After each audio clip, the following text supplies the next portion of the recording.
Bueno, y tal cual les anunciaba en el bloque anterior, vamos a recibir rápidamente y con mucho gusto, por cierto, a un querido amigo al que, como decía, no siempre lo convocamos cuando tenemos estos temas, porque claro, necesitamos que nos ayuden a entender a alguien con la idoneidad, con el conocimiento amplio que tiene sobre el tema que vamos a tratar ahora. Sin más preámbulo, lo recibo. Doctor Abel Cornejo, mi querido amigo, ¿cómo le va? ¿Cómo estás, Daniel, querido? El gusto de escucharte. Igualmente, Abel, gracias como siempre por tu deferencia con nosotros. Bueno, tal cual lo decía, tenemos que convocar a Abel para que nos expliques esto. Yo le anticipaba a la audiencia, el jueves parecería ser un día D en este país con el tema de la institucionalidad para ver qué es lo que puede pasar en el Senado de la Nación con el tema de los pliegos de Ariel Lijo y de García Mansilla, que ya García Mansilla ya está en la Corte, pero ¿qué pasa? Y vamos directamente al grano. Por un lado, el gobierno quiere que se ratifique y se queden ahí, pero por otro lado, la oposición dice no, le vamos a rechazar los pliegos, y por eso hablo de quizás un conflicto institucional. ¿Qué puede pasar, mi querido Abelito, en uno y otro caso? Son dos casos diferentes, a pesar de tratarse el mismo caso, ¿no? Parece un juego de palabras, porque el caso del hijo, en los 40 años que tenemos de democracia, nunca un juez cosechó tanta en vez de apologías y rechazos, como decía Borges, tantos rechazos, ¿no? Uh-huh. Incluso de organismos o instituciones jurídicas internacionales. Ayer lo veía por televisión al presidente del Colegio de Abogados de la Ciudad de Buenos Aires, al doctor Alberto Garay. También lo escuché y lo vi, sí. Con una enorme claridad exponiendo este tema, y bueno, está el tema ese del hijo por una parte, y por otro, el caso de García Mansilla, curiosamente, es más complejo que el del hijo todavía, porque la Corte aceptó tomarle juramento, lo cual es un tema bastante opinable con estas designaciones por decreto, por un lado, y por otro está que qué pasa si se rechaza el pliego de García Mansilla, ¿no? Uh-huh. Porque de acuerdo a lo que dice la Constitución Nacional, para quienes creen que se puede designar jueces en comisión o por decreto, como ha hecho el presidente de la Nación, el doctor García Mansilla podría quedarse hasta el final del periodo ordinario de sesiones, es decir, hasta noviembre de este año. Exacto, noviembre de este año. Lo que pasa es que si el jueves se llegase a reunir el Senado, yo te aclaro, Daniel, después si querés hablemos sobre este tema, yo tengo mi duda, ¿no? Uh-huh. Pero bueno, supongamos, y Dios así lo permita también, que se reúne el Senado, porque para eso está, para eso le pagan a los senadores, es su función reunirse, sesionar y dar respuestas institucionales, pero volviendo puntualmente a este caso, del tema del doctor García Mansilla, es que si se rechaza el pliego y él no renuncia a la designación por decreto y se mantiene en la Corte hasta el final de la legislatura, como dice la Constitución, es decir, durante el año ordinario legislativo hasta noviembre, ahí puede haber una lluvia de recusaciones y pedidos de nulidades, claro. Con lo cual entraría la Corte en turbulencia severa, ¿no? Qué tremendo eso.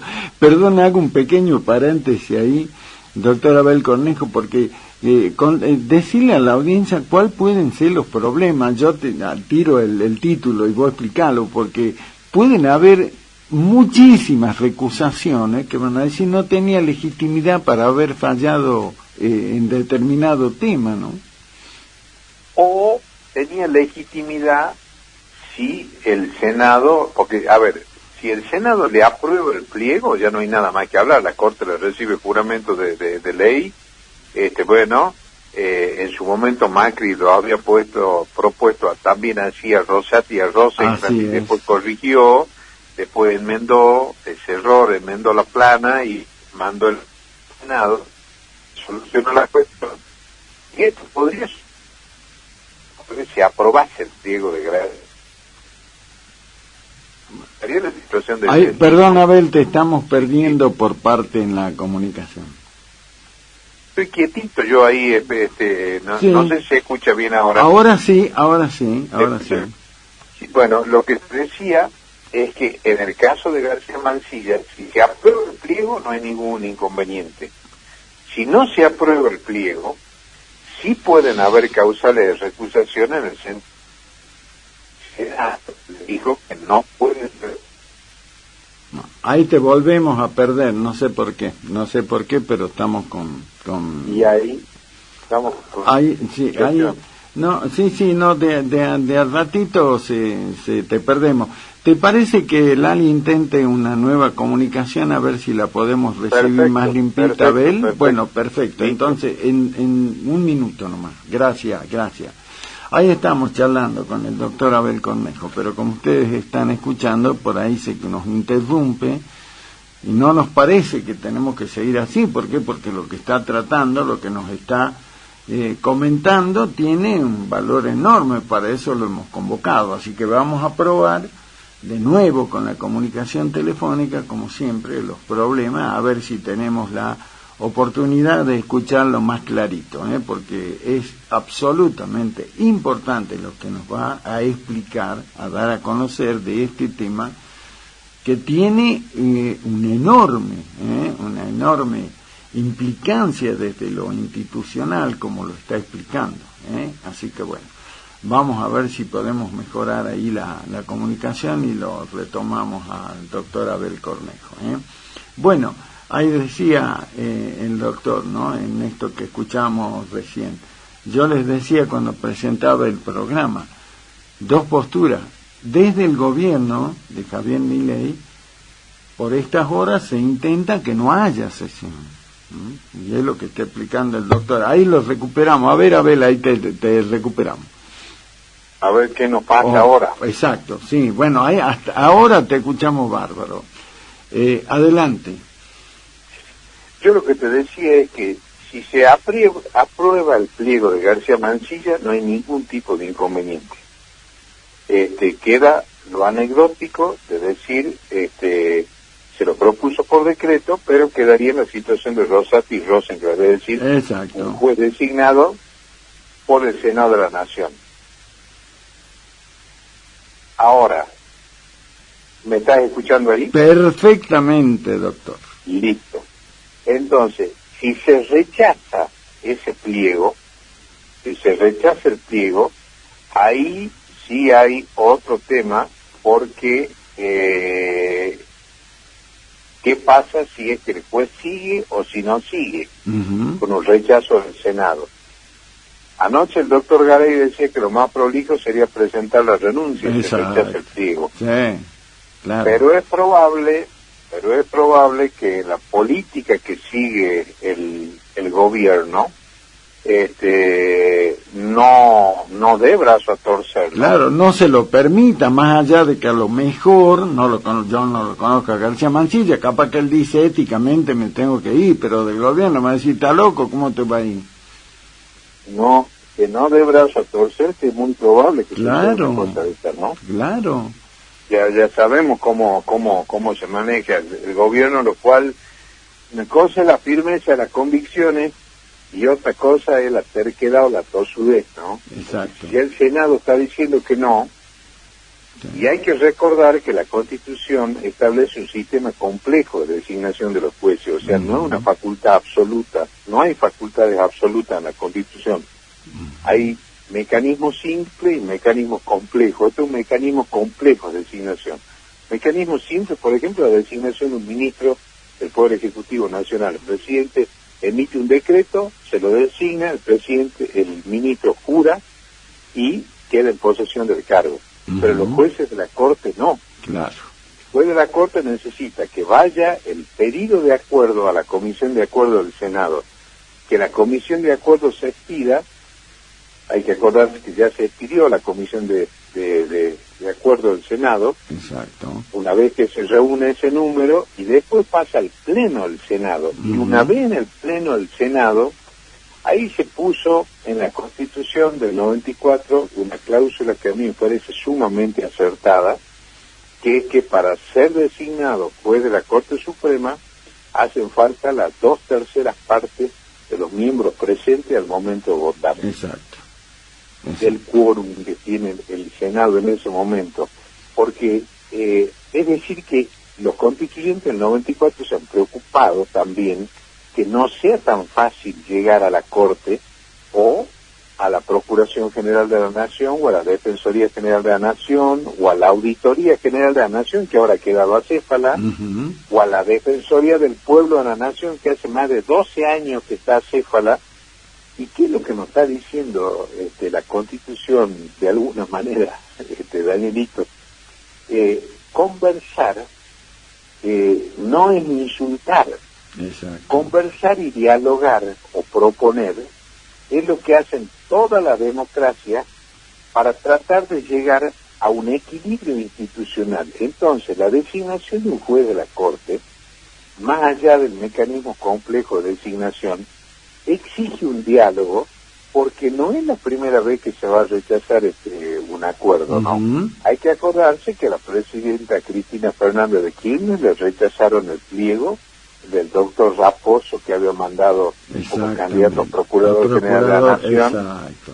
Bueno, le rechazaron el pliego del doctor Roberto Caldés, que lo rechazó el Senado, y es decir, el Senado no se lo llega a rechazar, sino que le hacen saber que no había voluntad política de aprobar el pliego.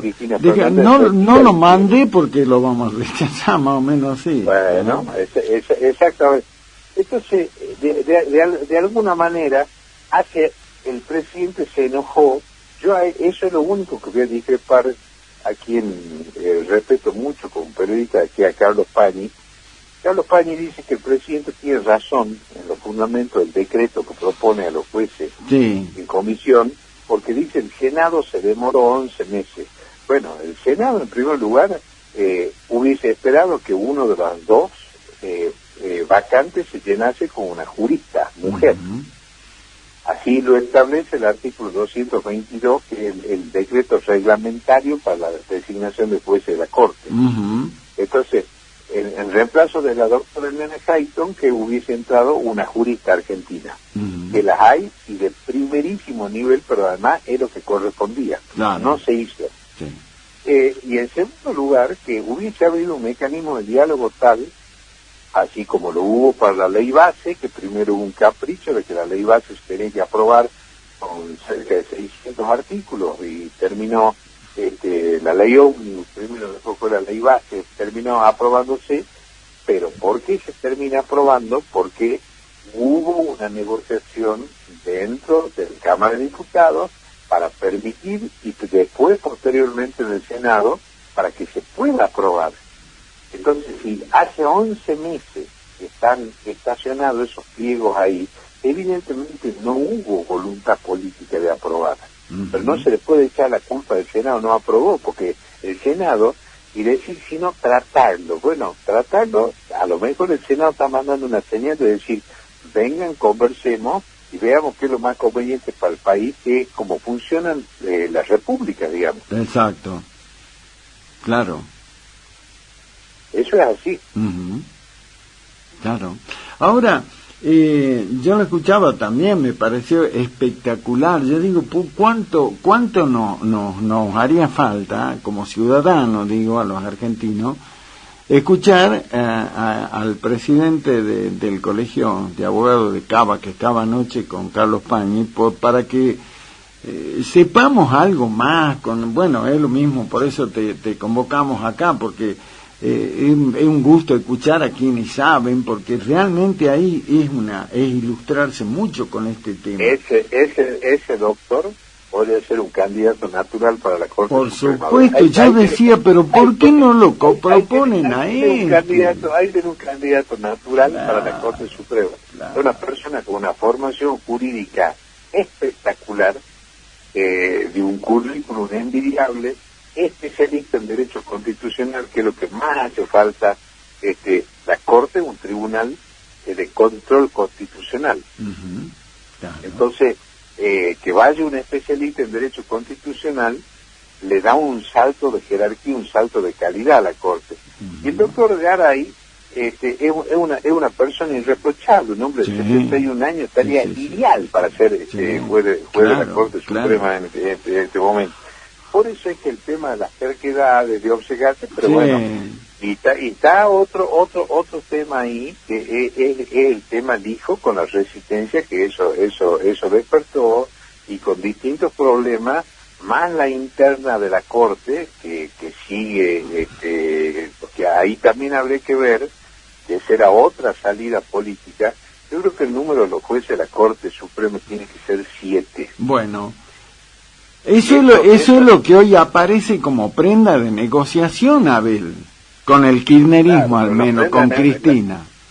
La prenda de negociación tiene que ser, si vos vas a decir que va a desembocar en la Corte una jueza como fue Carmen Argibay, a mi modo de ver, Garay coincidía anoche también cuando dijo, a mi modo de ver, una de las mejores juezas de la historia judicial argentina. Bueno, ahí también tenés dando vuelta a una mujer que ha dado cátedra en el Congreso de la Nación cuando se trató la ley base, que Aida Kemelmacher Ricarlucci, por ejemplo, una tratadista de derecho civil a nivel internacional, mendocina, o sea que se representaría dos cosas: ser una jurista mujer de jerarquía internacional, y además ella en todos sus votos siempre tiene una mirada federal claro, importantísima para la Corte en eso. Bueno, pero perdón, ya sabemos, Abel, que eso no va a pasar. ¿Por qué? Porque una de las que yo escuché en algún momento, no sé si lo seguirá sosteniendo, es que Cristina quiere que vaya a la Corte, quien es funcionaria del Senado, que la nombró ella y que la protegió un montón de tiempo, es la que ella quiere que vaya a la Corte. ¿Por qué? Porque lo que busca es tener protección también ahí, pero no tiene los pergaminos como esta doctora mendocina que acabas de hacer referencia, ¿no? Ni como el doctor Garay tampoco. No, claro. Es que ahí estamos, el pantano que está sumido el país, del cual en algún momento yo espero que salgamos, ¿no? Tenemos por un lado, porque no se puede echar tampoco ni cargar todas las tintas respecto del oficialismo ni del presidente.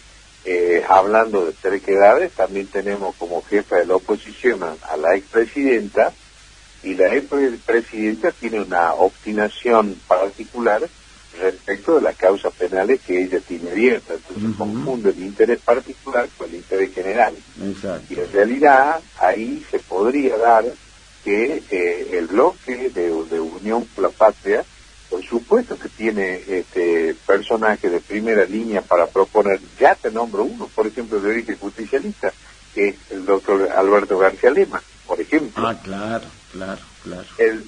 El doctor Santiago Corcuera, que es miembro de la Cámara Nacional Electoral, otro jurista intachable, que si bien él no tiene militancia política, no creo que fuese una persona resistida por el justicialismo, y él fue años secretario de la Corte Suprema y después integra desde hace más de 15 años la Cámara Nacional Electoral, con un desempeño impecable. Ahí tenés otro caso también. Entonces, si hay juristas de vertiente justicialista, el doctor Leonard Lañán, otro más, que ya estuvo. Y así pueden empezar la doctora Ángela Ledesma, jueza de la Cámara Federal de Casación Penal. Ahí tenés otra cosa. Fíjate cómo van surgiendo buenos juristas. El tema es no proponer amigos, ni proponer personas sospechadas o sospechosas para la Corte Suprema. Entonces yo siempre he sostenido que hay buena gente en todos los partidos políticos, pero el asunto es proponer a los mejores, no a los peores.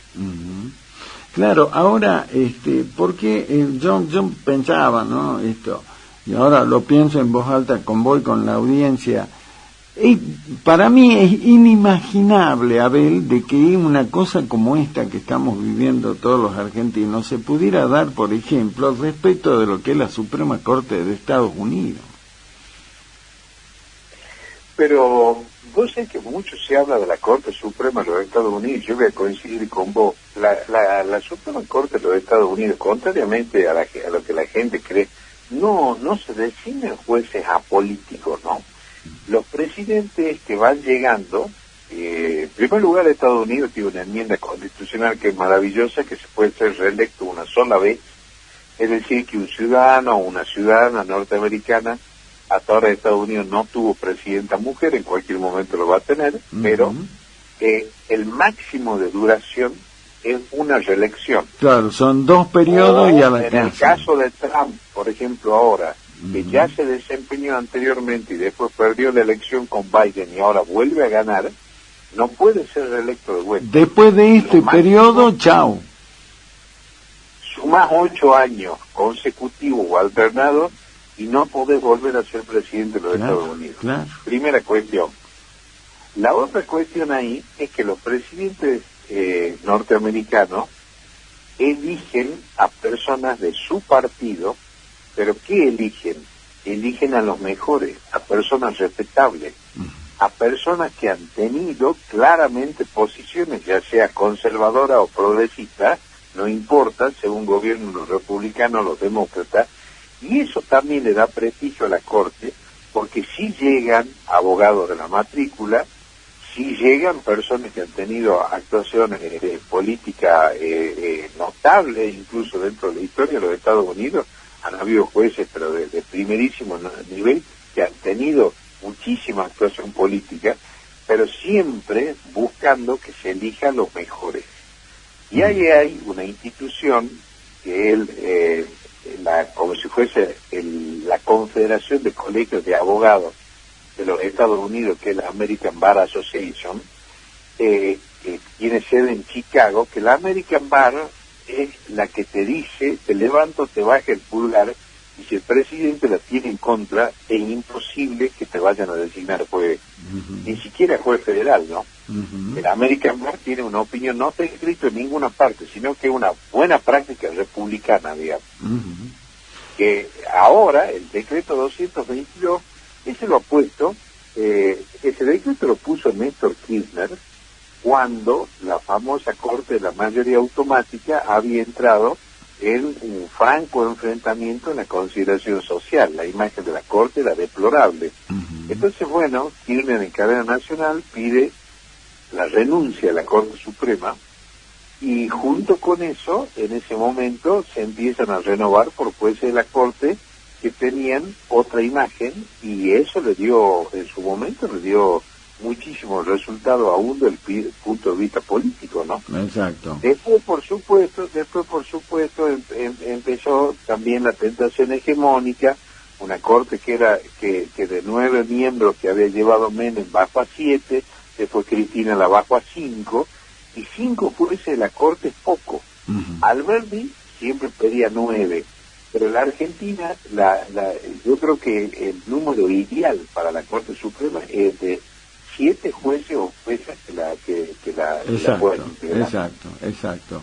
Ahora, Abel, el tema es la pregunta del millón.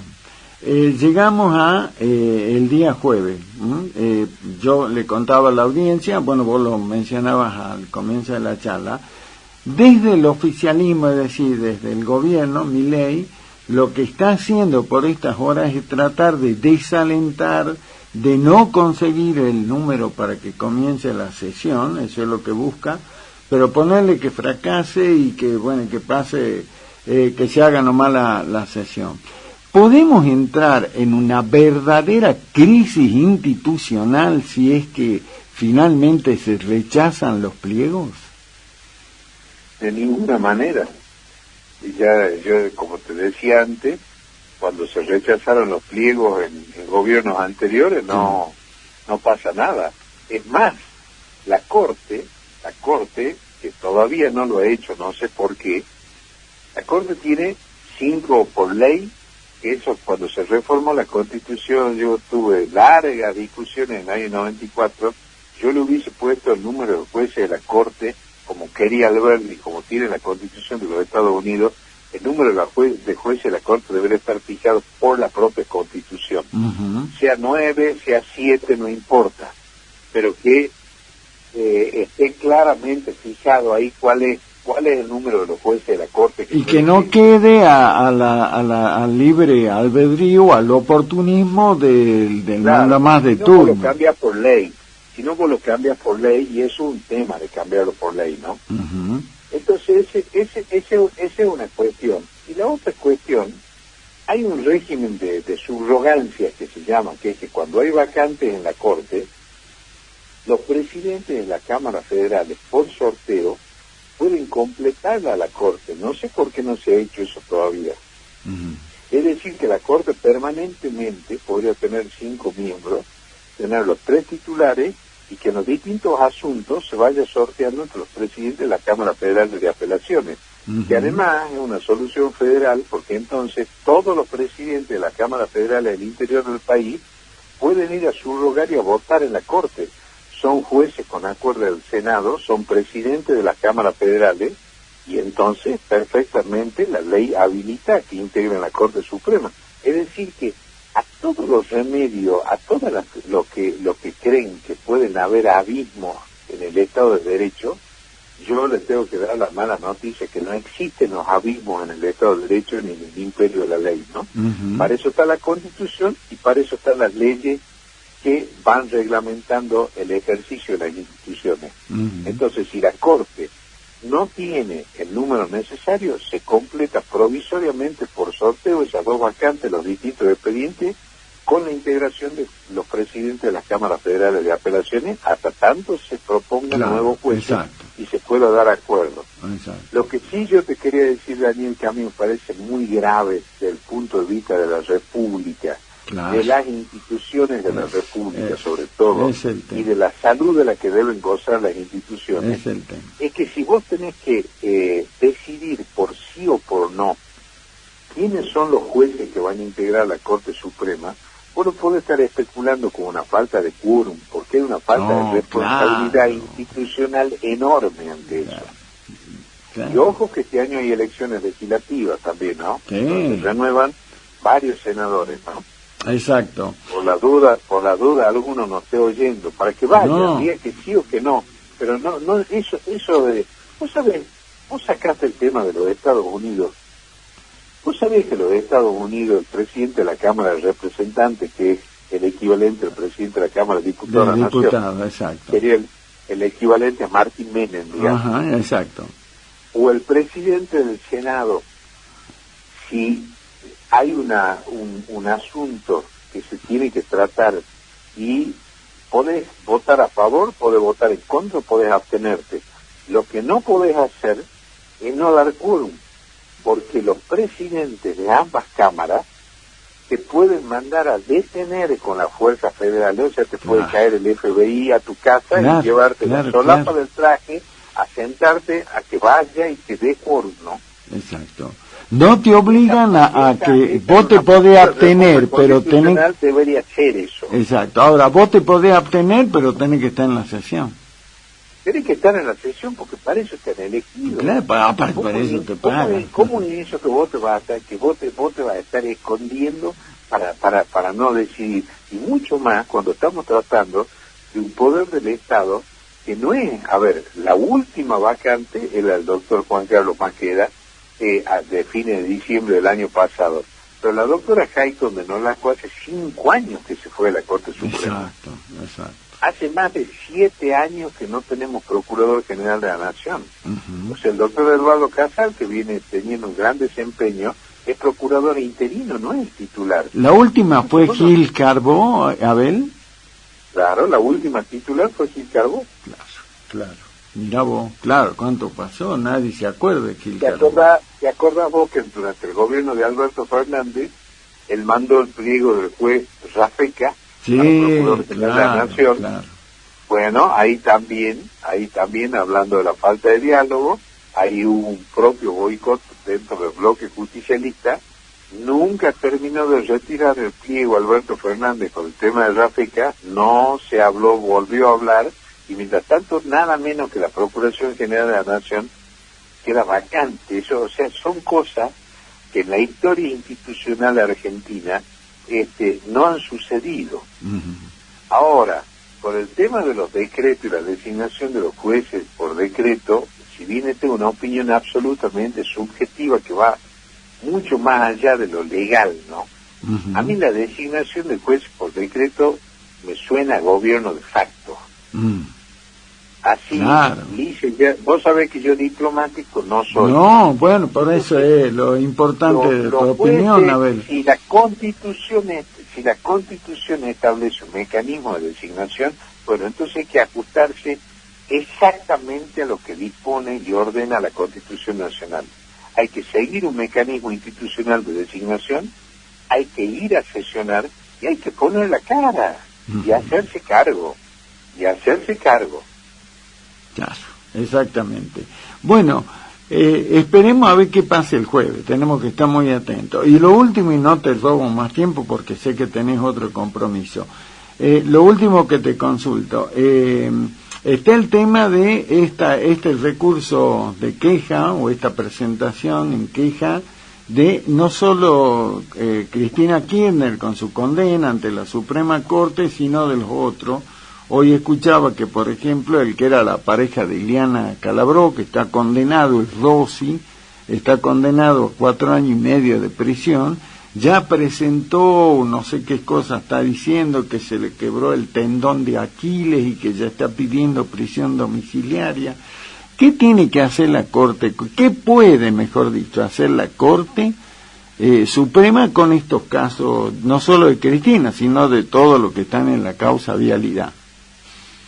Yo ya lo hablé contigo eso, cuando se debatió ficha limpia, fíjate vos que se da la paradoja que para los que hayan sido condenados por delito contra la administración pública, es como que quedan inhabilitados para el desempeño del cargo público, mientras que un violador, un asesino, alguien que amenaza, un integrante de una asociación ilícita, parecería que sí puede ser, porque esos no han sido incorporados en ficha limpia. Entonces yo lo que decía era lo siguiente: lo que había que hacer es agregar dentro de un artículo del Código Procesal de la Nación que diga lo siguiente, en la parte cuando se refiere a la sentencia penal, que una vez que la Cámara Federal de Casación Penal, que es el máximo tribunal penal del país, se haya pronunciado una sentencia condenatoria, ahí ya está la doble instancia, porque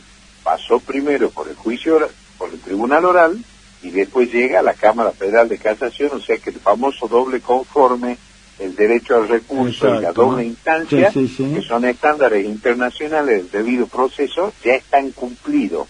La Corte no es otra instancia obligatoria, la Corte es facultativa, porque la Corte puede rechazar el recurso extraordinario y puede no abrir el recurso de queja.